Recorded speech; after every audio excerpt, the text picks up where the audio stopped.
Thank you, Madam Chair, delegates. Jennifer Hubert with the Virginia Society for Human Life. We oppose this bill. There's already laws that allow anyone who's assaulted or harassed to bring complaint through the law. Obviously, no one should ever be harassed for any reason, assaulted for any reason.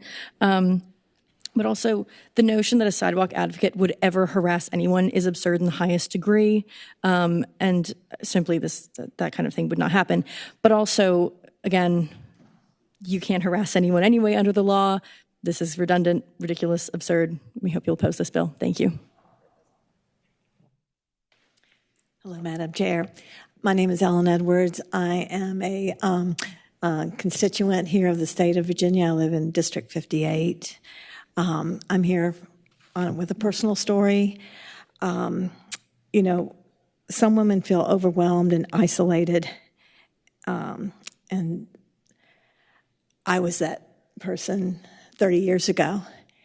And 10 years ago, I brought myself to go back to the facility on Arthur Ashe Boulevard. And I saw people, women and men out there offering prayer and counsel. And I thought, I just wish that I had had that opportunity to maybe just to have someone out there with a calming presence and maybe offer me some other choices so I can make a educated choice about what I was about to do. And so I just ask that you consider that there are 80% generally of women walking into Planned Parenthood are scared. There's a reason back home why they're there. Coercion, in my case, abuse. So I just ask that there are a lot of women who really would probably appreciate someone with a calm voice and gently maybe offering them some other choices. Thank you.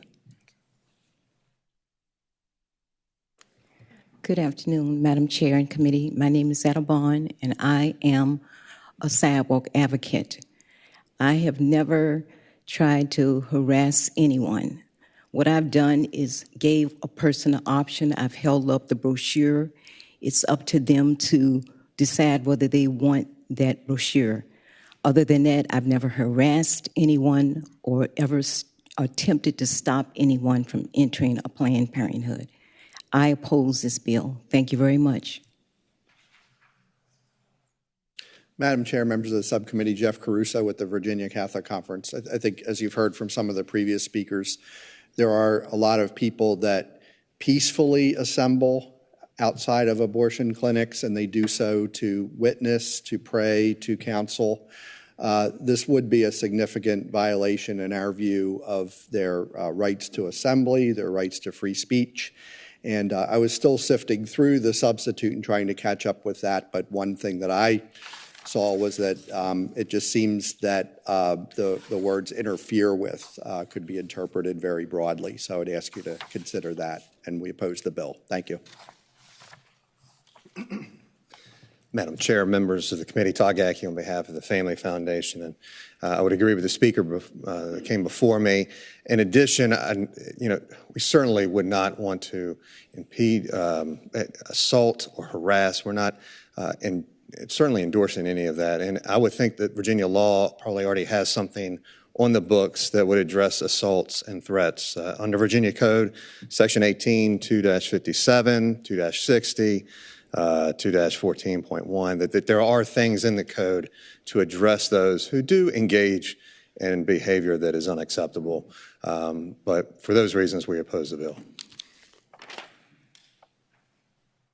Madam Chair, committee, I'm William O'Brien, a Christian chaplain with the North American Mission Board with the Southern Baptist Convention.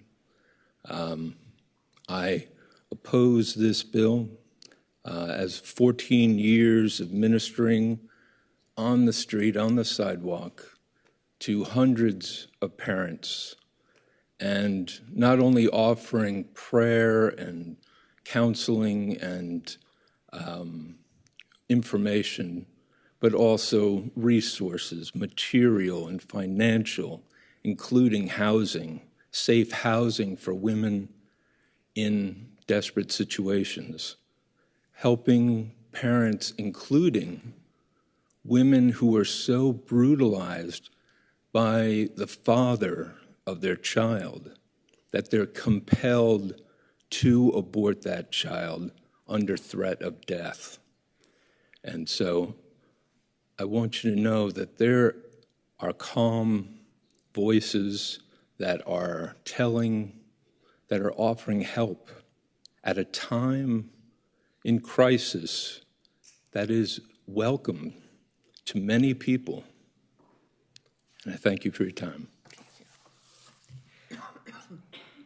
Seeing no one else then wishing to speak in the room, we have signed up. We have 5 individuals. We have 3 speaking against. First, Ms. Carolyn Moore.